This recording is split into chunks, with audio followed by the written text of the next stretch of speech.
African welcome. And so this is us going to the traditional African welcome. Right. Ariel, is that you with the backpack? Yep. Right. Oh, these are all out of order, sorry. This is us in the capital city. So back in the capital city, the very first day we kind of hit the ground running. And I had arranged a meeting with Peace Corps volunteers and one of the Peace Corps country directors. And so, yeah, so this is us getting a tour of the office, and then two of the volunteers there in the white t-shirt and then the white shorts, or yeah, long shorts on the right.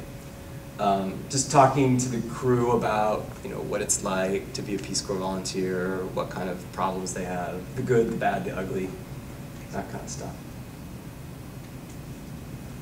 You guys feel free to talk up.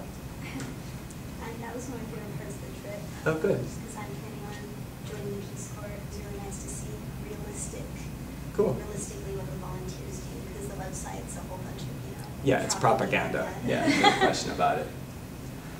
So yeah, this is actually the the first full day in Freetown. We also, there's a chimpanzee sanctuary up in the mountains above the town. And it's just god-awful beautiful there. Yeah, it was amazing. Yeah, and so what I found out was that they also have, if you have a big group, it's actually pretty affordable, and we could have stayed here for about the same price. Those rooms were so nice. I know, everybody was like, yeah, great, Dr. Henry, really smooth move, missing that one. Anyway, so yeah, next time, that'll be the place to stay overnight. Okay, so this is back to the traditional welcome. Right, so here's the guy sitting down in the brown shirt is the chief of this village. That's his speaker there on the left. Traditional African villages are often very protocol oriented and very hierarchy, and okay, you do this and you do that. And that's the head woman there on the right. Really cool old lady.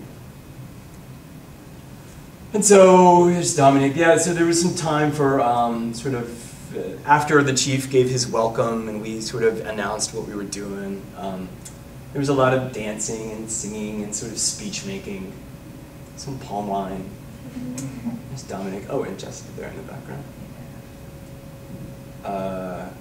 Yeah, that was good. But after a couple hours of African speeches, it's like, okay, I'm ready to go. Yeah. Some time for clowning around. That was the one on the right was on the way back. Actually, we were getting a tour of the village, weren't we? Right.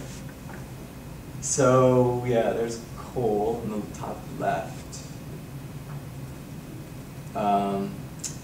Right, and so here's a picture in the town of everybody sort of getting started and getting ready of sort of working in the office kind of thing, working in and around these offices. So there were 7 different local NGOs, local non-governmental organizations that people were working for.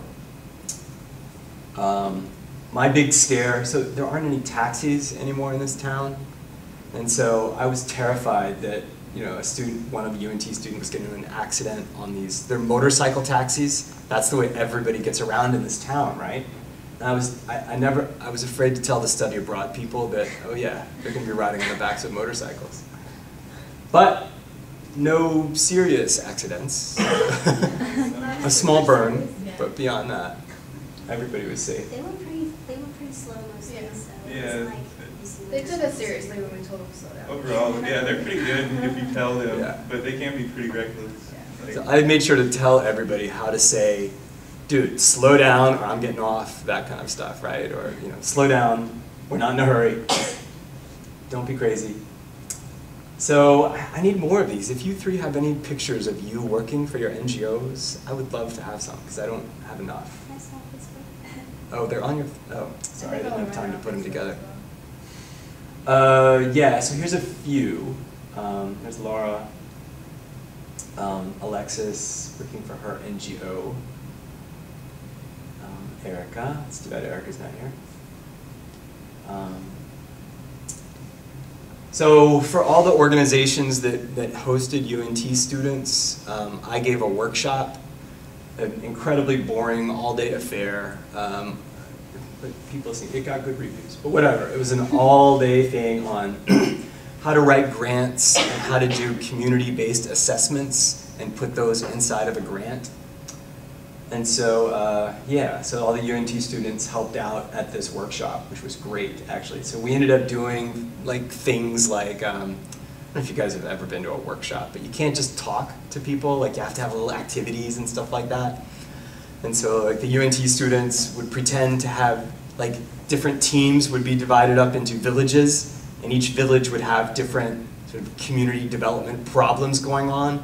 And then the Africans, the UNT students were the villages, and then the Africans had to go and pretend that they were doing the community assessments, right? And they would try to find out what the problems were in these villages and how the villages, how they were going to interact with the village. I don't know, stuff like that, you know.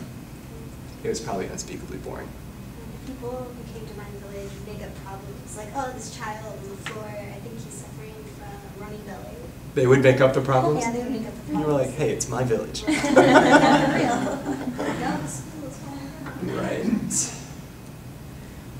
Right. Yeah, so, you know, near the end of the trip with about 2 days to go, it's sort of almost, we were so rushed and so busy that it's almost by the end of the 2 weeks that culture shock starts to set in and people start to sort of get a little fidgety. So that was when the trip drew to a close. And so Sierra Leone is famous for having just incredibly gorgeous beaches. So I had rented all the rooms on this, essentially like an island at the end of this peninsula. And it's a shame the colors are so messed up because the beach is actually like crystal white sand, right? Anyway, so I had rented all the rooms at this place. It's called the Hard Rock, or the Laka Beach Resort. And so, yeah, it was kind of neat. We had sort of a little takeover of this little island kind of thing. Nice beach right behind it. So we spent the last day and a half on the beach. There's Dominique. Yeah, so that's the crew. It was a nice way to end the trip, I think. And then we flew back. I still remember the Barracuda. I was going to say that. Yeah. That was delicious. I know, you don't think Barracuda would be like amazingly delicious. I was but really scared to try it, but I never did it was better than the lobster, which is saying it. something, I right? didn't try lobster. We had Barracuda and lobster.